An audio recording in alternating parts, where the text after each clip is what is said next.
Hi everyone, Pastor Steve here with a Repairing the Breach video.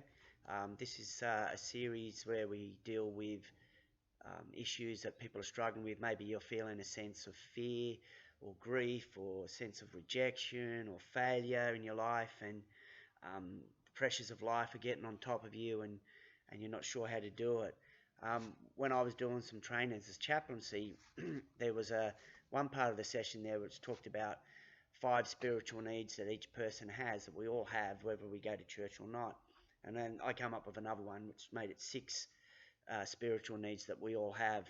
The first one is the spiritual need to be accepted, to feel valued.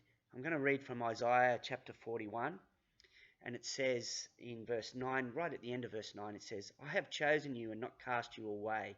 Verse 10, fear not, for I am with you. Be not dismayed, for I am your God.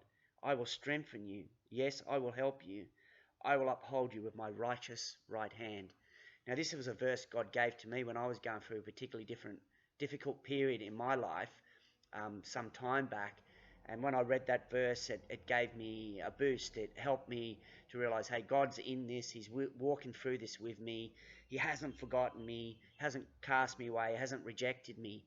And when we're going through difficult times, sometimes that's what we need to hear more than anything else, that God still cares and He's still with us. So one of the needs, as I said, the number one on this list of 6 that I've come up with, or that I was taught and come up with some of the others, was the need to be accepted and valued. So we all have that need. You know, we need to know that we're worth something. We struggle with that all our lives, sometimes to find the sense of direction and who we are in life, and does my life mean anything? Am I worth anything? Can anyone love me? And sometimes when we don't have that answered satisfactorily, you know, we start looking in the wrong places to find acceptance. We might look to alcohol or drugs or relationships or achievements and, you know, all these material things, having the best house, having the nicest car, having money in the bank account. None of those things will help us feel accepted. There are lots of people that have that stuff that still feel that they don't have any value, or they're not worth anything. And unfortunately, it's a dead-end street when we try to find our self-worth in looking for things of this world, and even relationships and other people, to try and fill that void. But the void that needs to be filled is there. We do need to be accepted. We do need to feel wanted. Now, to some degree, our relationships with other people, you know, our husband or our wife or children or other family members, friendships and other things that we do, can play a part in helping us to feel valued and that. But ultimately, unless we feel valued by God, unless we have God in our lives, then all those other things are never going to be enough, because God is the enough that we need. Now, before I came to Christ, before I became a Christian, I didn't feel like I was worth anything. I had low self-esteem. I wouldn't have said I felt accepted. Now, I had parents who loved me, and I'm sure there were other people that cared about me at some level, even in those days when I was at my worst or when I was feeling my lowest. And yet, because I didn't know that I was valued by God, I wasn't getting my sense of worth or acceptance from Him, that it didn't matter what else anyone else done. I was like a sponge. It kept putting things into me to try and fill that void. Whatever I was trying to put in there in my life, it wasn't bringing satisfaction. It wasn't bringing me that sense of self-worth.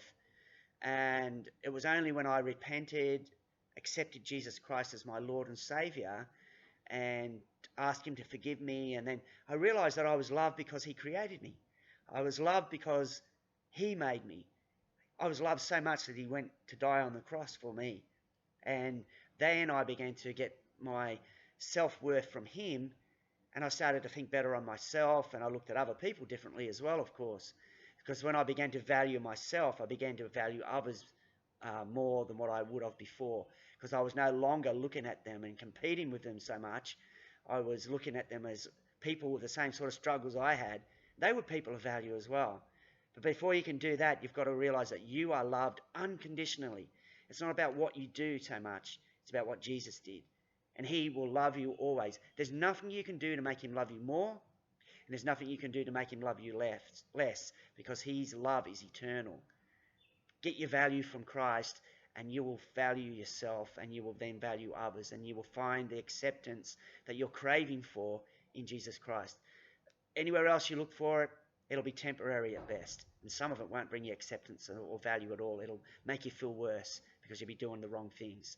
I'm Pastor Steve. I hope you have a great day. God bless.